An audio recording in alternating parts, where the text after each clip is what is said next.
अस्सलाम वालेकुम। कैसे हैं आप लोग दोस्तों? खैरियत से हैं? ठीक हैं? तबीयत ठीक है?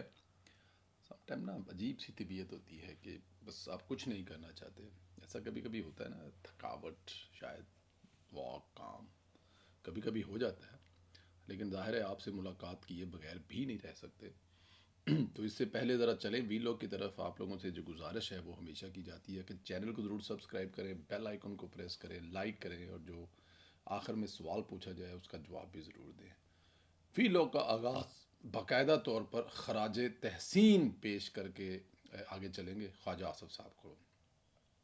उन्होंने जो आज पीटीआई के नमूनों की छत्रौल की है ना, मैं कह रहा जी जनाब, दिल जड़ा है ना, वो बाग बाग गार्डन गार्डन, बल्कि पता नहीं की हो गया है। मतलब बड़े दिनों से जो है ना वो इस तकरीर का इंतज़ार किया रहा था ख्वाजा साहब कब फार्म में आएंगे, क्योंकि इनको जवाब जो है ना वो ख्वाजा साहब ही दे सकते हैं।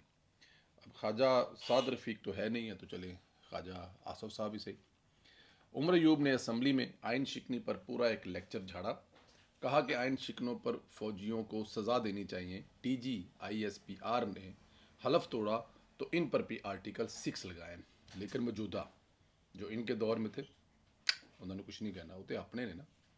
उमर यूब ने ओजडी कैंप पर जुडिशनल कमीशन बनना चाहिए। ओजडी कैंप पर 80 की दहाई का जो काम पड़ा हुआ था। आपने आर्मी पब्लिक स्कूल की इंक्वायरी की रिपोर्ट भी सामने आनी चाहिए। हमूदुर रहमान कमीशन और एबटाबाद कमीशन की रिपोर्ट भी सामने आनी चाहिए। बहुत जहरीली तकरीर थी, बड़ी तगड़ी। जिसे कहते हैं ना कि पता नहीं किसी कोई वड्डा ही काम पाया है, मतलब कि इन्होंने किसी वड्डा ही कोई माल लाया कि चुक दियो काम नूं, उधर कश्मीर च काम पे आया, इधर तुसी काम चुक दियो। तो आपको पता है तो ये बड़े यूथियास जो हैं इनको फ़र्क तो कोई नहीं पड़ता ना आपके मुल्क के साथ क्या हो रहा है या क्या हुआ है। मसूफ ने जनरल याया की भी बात कर दी। हर डिक्टेटर का जिक्र किया, अगर जिक्र नहीं किया तो दादा हजूर का जिक्र नहीं किया जी, जनरल अयूब खान साहब का। मसूफ जब अपना जहरीला प्रोपोगंडा पेश कर चुके थे तो फिर जवाब देने की बारी आई ख्वाजा आसफ साहब की। उन्होंने सिर्फ 2 जुमलों में उमर अयूब समेत पूरी पीटीआई को मर्चा, समझ जाओ ना कि मर्चा देतियाँ नहीं, मतलब मर्चा लग गई। उन्होंने कहा कि ज़रूर आइन शिकनों को सज़ा देने का आगाज़ करें, लेकिन सबसे पहले उस आमर को कब्र से खिंच के बाहर निकालें जिसे अयूब खान ने इस डिक्टेटरशिप की फीता काटा था, सबसे पहले गेम डाली थी। ये सुनकर उमर अयूब ने कहना शुरू कर दिया कि मेरे दादा पर मत जाएं, मतलब आप जनरल याया पर जाएं, ज़िया पर जाएं, मतलब आप हर हादसे का ज़िम्मेदार मतलब कि फ़ौजियों को करार दें, लेकिन जो पाकिस्तान की तबाही जिस दिन से शुरू हुई थी, जिसकी वजह से हुई थी, समझा जाता है उसका नाम ना लें, क्योंकि वो जनाब के दादा हैं। ख्वाजा साहब ने कहा कि मर्चे क्यों लग रही हैं, अभी तो शुरू हुआ है। चीखें तुम्हारी जो है ना वो हरीपुर तक जो है ना वो जाएंगी, अभी तो वेट करो, सुनो तो सही तुम्हें आगे दिन में कौन से मैं तारे दिखा रहा हूँ। ख्वाजा साहब ने कहा कि पीटीआई ने परवेज़ मुशर्रफ से लेकर ज़हीरुल इस्लाम, शजा पाशा, जनरल बाजवा, जनरल फैज़ हमीद तक अपनी वल्दियत बदली। बड़ी सख्त लाइन लिखी कि पीटीआई वालों ने ज़हीरुल इस्लाम, शजा पाशा, जनरल बाजवा और जनरल फैज़ हमीद तक हर दफ़ा अपनी वल्दियत के खाते में एक नए बंदे का नाम लिखा। पीटीआई ने इतनी सारी वल्दियत तब्दील की हैं कि वल्दियत का खाना ख़त्म हो गया, लेकिन नाम ख़त्म नहीं हो रहे। मतलब जो ख्वाजा साहब ने मतलब कि तरीही छतरौल ने कहा जी कि जेडे इनकी बदलीयत है ना, अब ऑप्शन ही नहीं मोनी सिस्टम में अगर डालते हैं ना नादरा वाले कि अब्बा फिर चेंज हो गया तो हूँ सिस्टम कहता कि हाथ जोड़ दो, जिन्नियाँ ऑप्शन सन ना सारियाँ मुक गई ने। लेकिन पीटीआई वालों के वालद के नाम अभी तक ख़त्म नहीं हो रहे, बल्कि सुना है एक नया ख़त लिखा जा रहा है नया अब्बा बनाने के लिए, लेकिन अब्बा नहीं मान रहा। वो कह रहा है भावें ख़त लिखो तो लिख के उन्होंने बनाओ 32, तो है नहीं मेक इट 32 एंड टेक, मतलब समझ जाओ ना तुसी, मतलब कि तो नवा अब्बा नहीं मान रहा। ख्वाजा आसफ ने तारीही तकरीर करके अपना हक अदा कर दिया। अब कम अज़ कम ये असम्बली ऐसी बदतमीज़ी की जुर्रत नहीं करेगी, अगर करेगी तो फिर ख्वाजा आसफ साहब जो हैं वो ज़रूर जवाब देंगे। और ख्वाजा साहब जो हैं वो जवाब देने के लिए बिल्कुल तैयार बैठे होंगे। जैसे ही ये आएंगे ख्वाजा साहब जो हैं वो फिर इंशाल्लाह ताला ला ला ता के हाथ फड़ा के कहेंगे जाओ स्वाद आया। बल्कि ख्वाजा साहब जब तकरीर करके निकले तो लोगों ने कहा जी कि ख्वाजा साहब अज तो कमाल नहीं करता।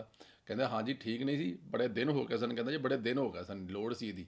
ਅੱਜ ਇਹਨਾਂ ਨੂੰ ਇਹ ਜਿਹੜੇ ਨਾ ਮਤਲਬ ਕਿ ਟੌਨਿਕ ਦੇना बहुत ज़रूरी सी, ये दवाई गोली मेडिसिन टीका लाना बहुत ज़रूरी सी। अच्छा जी, एक तरफ तो ये असम्बली में इनकलाबी बनते हैं, माफिया मंगवाते हैं, उजड़ी कैंप से लेकर ज़िया हक से लेकर हैं जी, मतलब कि मुशर्रफ, सब माफिया मंगवाते हैं। बाजवा की माफ़ी नहीं मंगवाते, अरे सॉरी, बाजवा की तो सबसे पहले मंगवाते हैं अब, लेकिन बाजवा की वहाँ से मंगवानी शुरू करते हैं माफ़ी जब उन्होंने इनका साथ छोड़ा। लेकिन जब 2016-17 में या 13-14 में साथ थे, जब उन्होंने चार्ज संभाला, वो वाली माफ़ी का मुतालबा नहीं करते। लेकिन दूसरी तरफ आर्मी चीफ को ख़त लिखने का मामला जो है इस वक्त मीडिया पर है कि इमरान खान साहब ने कहा जी कि वो मौजूदा हालात में आर्मी चीफ के नाम एक ख़त लिखेंगे। पहला सवाल तो ये है कि आप तो आर्मी चीफ को वजारत दफ़ा के अंडर एक अफसर मानते हैं, और फिर उन्हें एक किस हैसियत से ख़त लिख रहे हैं?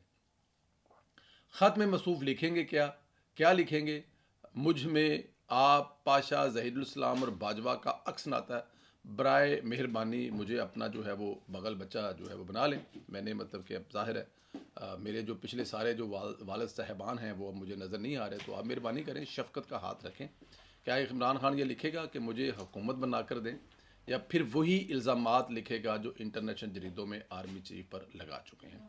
ख़बर यह है कि इमरान खान ख़त लिख कर इमरान खान लिखेगा कि जनाब मुझे माफ़ कर दें, मैंने आपको कुछ नहीं कहा, मैंने जो कुछ भी कहा पता नहीं किसको कहा, और मैं मतलब कि हो सकता है उसमें लिख दें कि रिपोर्टें भी लगा दें कि मैं नशे में था। पता ना यूरोप में कोई मतलब कोई जुर्म हो जाए, कोई ऐसी चीज़ हो जाए और आप नशे में हो, तो फिर उसके लिए कुछ मतलब गलशल जड़ी है ना वो मतलब बन जाती है। और ना समझे यूथिए इसे भी खान की बहुत बड़ी गेम समझ रहे हैं, इसे कोई बड़ा सरप्राइज़ दे रहे हैं। और जो वो मेरी आज एक यूथिए से मुलाकात, उन्होंने कहा जी कि इसमें भी खान साहब की बड़ी हिकमत होगी, अगर वो माफ़ी मंग रहे हैं तो खान की माफ़ी के भी कोई गेम ही होनी है, बड़ा काम पा रहा खान कोई। दर हकीकत इमरान खान का इनकलाब इसी हद तक है। असल बात तो यह है कि जवाब में आर्मी चीफ ने इमरान खान को क्या लिखना है। मतलब इमरान खान तो जी चवला मारेगा, तो पता ही है वो मतलब क्या है चीज़ा करके करेगा। अब लोग माफ़ी कह रहे हैं, बट मुझे नहीं पता कि वो क्या लिख रहा है। मैं तो इमरान खान इसको पता, इस बात का पता है कि अगर वो ये काम करेगा, माफ़ी लिखेगा, तो फिर उसकी जो इस वक्त जो बयानिए की, एंटी स्टैब्लिशमेंट की, और ये वो सारी सियासत जिसको लेके चल रहा है, ये जो आज असम्बली में तकरीरें की, वो तो सारी की सारी बढ़ जाएंगी। ठीक है ना जी। खैर, एक नया पंडोरा बॉक्स खुलने वाला है। आज़ाद सेनेटर फैसल वाडा, जिन्हें असर हाज़र का शेख रशीद होने का आज़ाज़ है, मसूफ़ ने इंकशाफ किया है कि आज कोई नई लीक सामने आ रही हैं, यानी पनामा की तरह का कोई नया पंडोरा बॉक्स खुल रहा है। इसमें किसी अहम शख्सियत की प्रॉपर्टी बैरून मुल्क निकलेगी और टीवियों पर कुछ दिन के लिए खूब वावेला होगा। अहम शख्सियत कौन होगी, पकड़ा कौन गया, अब किसकी बारी है, ये सवाल अहम है।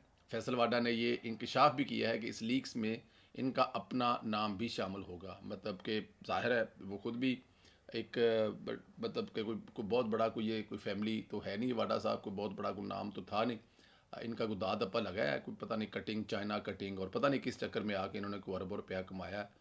तो ज़ाहिर है इनका नाम उस लिस्ट में इसलिए हो सकता है कि जनाब के पास तो दूसरे मुल्कों में जायद है, वादू है, तो इसलिए वो पहले से आकर इमरान खान वाले स्टाइल में बता रहा है कि ये काम होने वाला है और उसमें मेरा नाम भी शामिल है। बहरहाल मौजूदा सूरत हाल में ऐसी किसी की करप्शन लीक्स की टाइमिंग बहुत अहम होगी। इस लीक्स में कोई जज भी हो सकता है, कोई साबिक जनरल भी हो सकता है, कोई सियासतदान, कोई भी हो सकता है। टाइमिंग से पता चल रहा है कि खेल अभी ख़त्म नहीं हुए, और यही एक बहुत बड़ा प्रॉब्लम है इस मुल्क का। इस मुल्क के खेल नहीं ख़त्म हो रहे हैं। इस मुल्क में हर कुछ दिन के बाद कोई ऐसी चीज़ आती है जो पिछली सारा मुझे, मैं जब जब देखता हूँ ना मौजूदा मरकज़ी हुकूमत को या पंजाब की हुकूमत को, तो मुझे वो कुछ ना कुछ करते दिखाई देते हैं चीज़ें। 2 महीने में कौन सी हुकूमत है जो ये आपको ख़बरें दिला रही है कि अगले साल महंगाई कम हो गई, पेट्रोल सुना है कि अगली जुमेरात को कुछ सस्ता हो रहा है, रोटी सस्ती हो गई है, आटा सस्ता हो रहा है, बिजली को सस्ती करने की कोशिश की जा रही है, सोलर लोगों को देने की कोशिश की जा रही है। पंजाब में आप देखें हर नए दिन के साथ एक नया प्रोजेक्ट, एक दिन में 2-2 प्रोजेक्ट। सेहत वाले मामले को मरीम नवाज़ ने शायद अपना एक टारगेट कर लिया है कि जो सबसे बड़ा है वो। और ये जब सारी चीज़ें हो रही हैं, बेहतरी की तरफ जा रहे हैं, तो फिर कोई ना कोई गेम हमें नज़र आती है। तो फिर कोई ना कोई ऐसी चीज़ आती है जो इन तमाम चीज़ों को पीछे डालकर टीवी की स्क्रीनों पर फुल कब्जा करेंगे, और वहाँ पे जो होगा वो आपके सामने। मैं इस पर एक प्रोग्राम करूँगा। मेरी अली साहब से बात हुई है कि ज़रा इस पर लिखें हम लोग मिलजुल कर कि क्या वजह है कि इस वक्त पाकिस्तान जो कि 2 महीने में बहुत बेहतरी की तरफ जा रहा है, بہت لوگ ملک انویسٹمنٹ کر رہے ہیں. پنجاب کی وزارت اعلیٰ اور وزیر اعظم جو ہے دونوں مل کر کوشش کر رہے ہیں، لیکن کسی بھی خاص ٹی وی ٹاک شوز میں اور بہت ساری جگہوں میں ان چیزوں کو اہمیت کیوں نہیں مل رہی؟ وہاں پر ہر وقت ایک ہی رٹ کیوں لگی ہوئی ہے کہ ڈیل ہو رہی ہے، خان جا رہا ہے، خان آ رہا ہے؟ ہر ٹی وی چینل پہ یہ کیوں ہے؟ میں جس ٹی وی چینل میں جاتا ہوں، مجھ سے کبھی کسی بارے میں کبھی آج تک کسی نے سوال ہی نہیں کیا. ہمیشہ عجیب عجیب سی سوال ہے، عمران خان کی جیل ڈیل اور یہ وہ آگے پیچھے. تو اس پہ ایک پروگرام کریں گے. فی الحال آپ ذرا بتائیں کہ یہ جو نیا لیکس آ رہا ہے اس میں کس کے نام آ رہے ہیں؟ یہ بڑا اہم ہے. اور مجھے سب سے بڑی بات بتائیں کہ خواجہ صاحب کی تقریر کے بارے میں آپ کیا فرماتے ہیں؟ خواجہ صاحب کی تقریر کے بارے میں کیا کہتے ہیں؟ کہ خواجہ صاحب نے آج جواب دیا ہے، ٹکاواں جواب دیا ہے؟ اس سوال کا جواب ضرور دیں. واٹس ایپ گروپوں میں جو ہے یہ وی لوگ بھی ضرور سینڈ کریں. چینل کو ضرور سبسکرائب کریں اور بیل آئیکن کو بھی پریس کریں. اور آپ سے انشاءاللہ اگلے ویلوگ میں پھر ملاقات ہوگی. خدا حافظ.